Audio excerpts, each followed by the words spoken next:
Well, gamers, the time has come. I finally put a dent in the backlogs, tore off the cellophane wrapping, a couple years late, but I am so excited today to talk to you about Armored Core 6: Fires of Rubicon. My name is Max Deshaw, and this is Based Game Reviews. How I played. I played on PS5 with a physical copy. Story, 16 out of 20. The game opens with a view from space. Augmented human C4-621 is entering the atmosphere of the planet Rubicon 3. 50 years have passed since the fires of Ibis, a cataclysmic event that engulfed the entire planet and surrounding star systems in flames and left behind a lethal contaminant.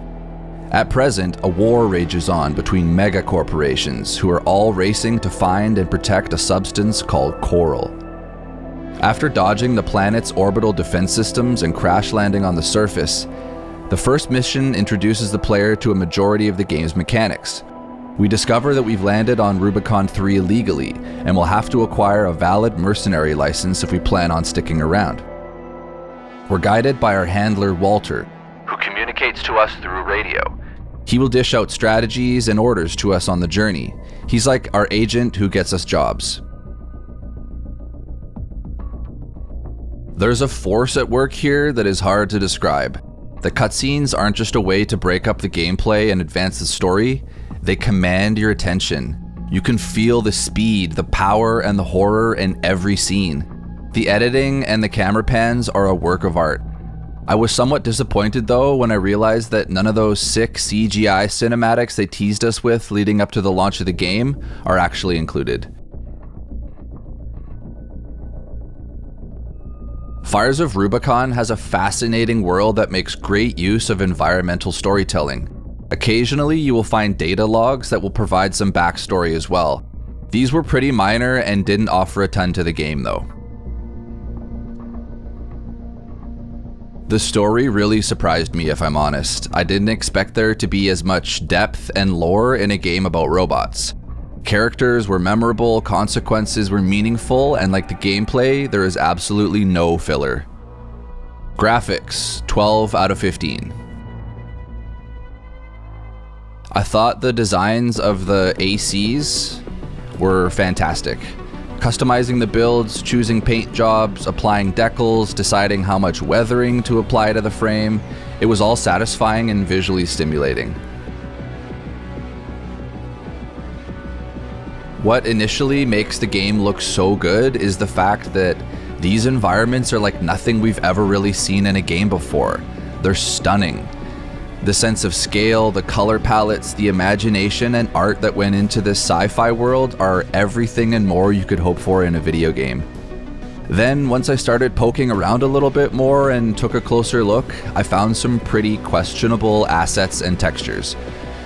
You'll probably never take notice of it because the game moves at such a high speed, but a lot of the environments you play in are pretty suspect. Buildings, which comprise a big chunk of the game, are flat and look like they were borrowed from a PS2 game. Then we have assets like cars, trucks, and smaller structures, which look more like Monopoly pieces than things that belong in a AAA title. What we have to do here is distinguish between graphical fidelity and art design. From an art design standpoint, Fires of Rubicon is an absolute smash hit. It's jaw-dropping, undeniable top marks. For me personally, I think it sets a new standard.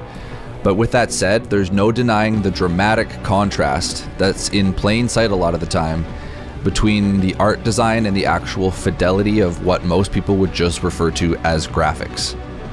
Here's a fun example. Ash Lake in Dark Souls. Even by PS3 standards, that place looked like crap. Hazy tree trunks in the distance with their tops chopped off, some sand, and pitch black water. But every single person who walked into that place for the first time went, wow. It was special. You felt lucky to be there. This is largely the same effect that Fires of Rubicon creates. I don't like having to point this stuff out because I totally loved this game, but at the same time, I don't think we can just dish out 5 out of 5s for skyboxes and sunsets. Special effects. Rockets leave an impact blast on surfaces when they explode. Fire, which is everywhere, looks and feels intense and powerful. Energy and plasma blasts are palpable, and smoke and dust is believable. The game creates such a visceral sense of violence that I have never really experienced before. Audio, 15 out of 15. There's a sinister edge to the game that is amplified by the soundtrack. I felt unsafe. I haven't really got this type of vibes from a game since my first playthrough of Bloodborne. The sense that you're experiencing something pure and masterfully crafted, but you can't quite put your finger on what's causing it. Fires of Rubicon gave me that. Atmosphere is a quality in a game that's so hard to achieve, the sense that things are coming together and creating an experience that moves you. The soundtrack carries a sense of consequence and unparalleled drama, evoking terror. Industrial-inspired tracks with dark synthesizers combine to create a vibe that is unsettling in the best way. Not every single boss has a unique track. Some of them are reused from just missions or the regular game, but the ones that do hit are incredible.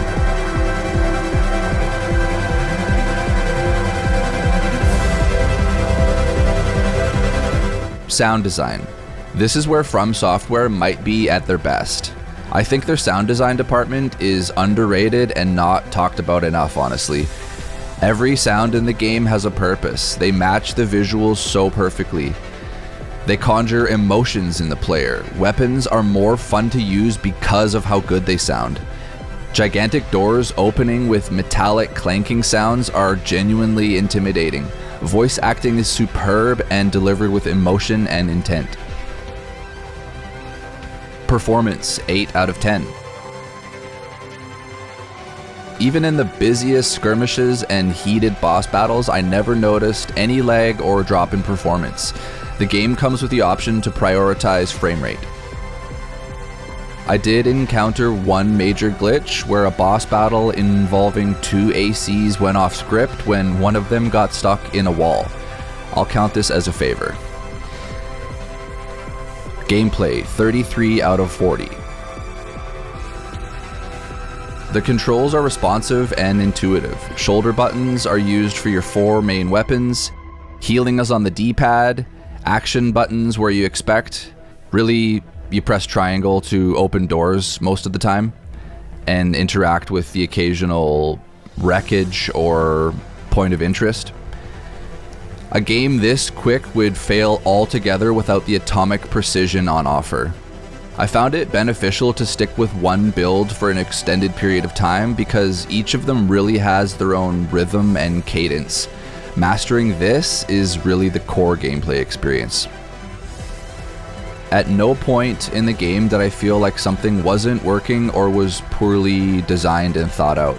It's all so rock solid. You can further customize your AC with chips to modify things like repair kit effectiveness, weapon efficiency, and some other cool bonus defensive abilities. Supply Sherpas are optional supply crates that appear in most missions and offer you full health and ammunition at no cost.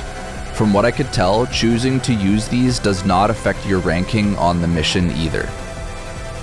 The stagger mechanic from Sekiro is made use of in Fires of Rubicon, and in typical FromSoftware fashion is never explained to the player. This mechanic is awesome, and I was so impressed it worked this well in a completely different game. Essentially, you have an additional bar beyond the enemy's health bar that you can fill that will eventually stun them when it reaches its limit. This is an opening for you to deal massive damage. Filling the stagger bar offers a whole new layer to the combat and is deeply satisfying. On the flip side, your own AC also has its own stagger bar, and enemies can exploit this just the same way.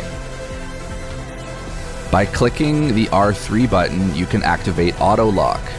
This is described to you during the game's opening hour, but is not on by default. I ended up playing a good 2/3 of the game with it off, and in retrospect, this is likely why I died as often as I did.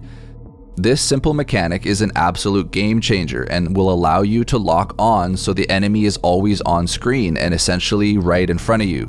It also gives you an additional reticle on screen as a visual reminder that it's activated. The game progresses with mission-based gameplay. Often you will have the choice between multiple missions at the same time, and depending on the order you choose to tackle these, your options going forward will change. Some missions are eliminated altogether once you accept others. This is the whole grapevine that leads to the game's multiple endings. The missions can be anywhere from 5 to 15 minutes long, depending on your skill level and how many bonus objectives you choose to face. They're all really snappy and completely void of unnecessary filler. I especially appreciated the game including checkpoints. Some of these missions are longer than others and may have 2 or even 3 checkpoints along the way. Once you reach these, you are automatically given full health and full ammunition, plus all your healing kits back. This was a massive bonus that eliminated any tedious runbacks and just plain frustration. Once you get to the boss or climax of a mission, there's always a checkpoint and you always get completely restored, so you're in the best possible shape to succeed. The UI gives you all the information you need without getting in the way. The bars on the left and right of the screen, which represent speed or velocity, were maybe a bit much, as I never found a purpose for them in the game. Was it a bit cluttered? Maybe. I'm kind of running out of adjectives for FromSoftware bosses at this point. I'm truly in disbelief that they can continue to create such fantastic and inspired designs with each new release. The bosses in Armored Core 6 are some of the best I have ever seen, and this is saying something coming from a FromSoftware fanboy. I feel things when I'm in these fights. The mechanics and gameplay are mesmerizing. A couple of the boss fights are co-op with the game's NPCs, and the drama, the suspense, and the action are all so superbly cinematic. Dying in Armored Core 6 isn't discouraging, it's exhilarating.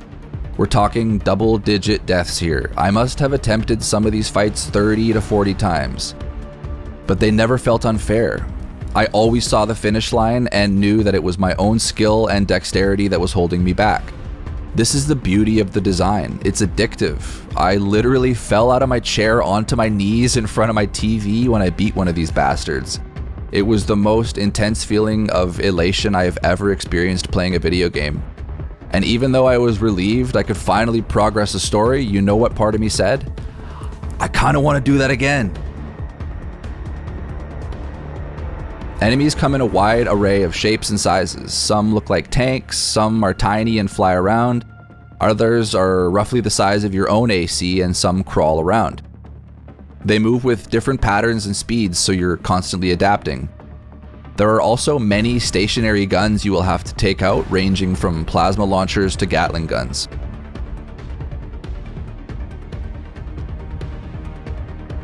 While the game in and of itself is magnificent, there isn't really much to do but fly around and shoot stuff. There are no puzzles in the game, no mini-games, no NPCs to talk to, no change of camera perspective, and no crafting. But this is fine. It doesn't need any of this. I don't want this to come across as criticism. Customizing your AC is enough. The core gameplay is incredible, and forcing or even encouraging the player to do any of these would have been a mistake. There is some minor collecting that is optional, however. Special parts are hidden throughout the game world that are not accessible any other way. These parts range from AC body part components to rare weapons. There's also a trophy tied to collecting all the data logs in the game. Maybe just to throw one idea in there, instead of having just to worry about your health bar, give us some other mechanic like oil change or overheating or something akin to a status ailment to worry about. Degradation that we have to manage between missions, something. With that said, there are actually a couple of status ailments you will encounter known as AC anomaly, and the other one is electrical discharge, which of course the game never explains to you. But overcoming these is simply a matter of waiting it out while the gauge on screen empties out. There's an arena ladder ranking system, which is essentially a boss rush that increases in difficulty. And you can always play online in 1v1 or 3v3 matches against other players. But again, all of this is flying around and shooting stuff. Victories in the arena will award you with OST chips, which I alluded to earlier. You can use these to further customize your AC. This might include upgrades like repair kit effectiveness, melee damage or missile damage. One of my favorites was terminal armor, which prevents death and leaves you with 1 point of health. This came in handy many times. Okay, finally I get to talk to you about the weapons. Man, this is good stuff. There's a massive variety of weapons you can purchase with the credits from your missions that range from small handguns to rifles, bazookas, Gatling guns, and things that fire plasma.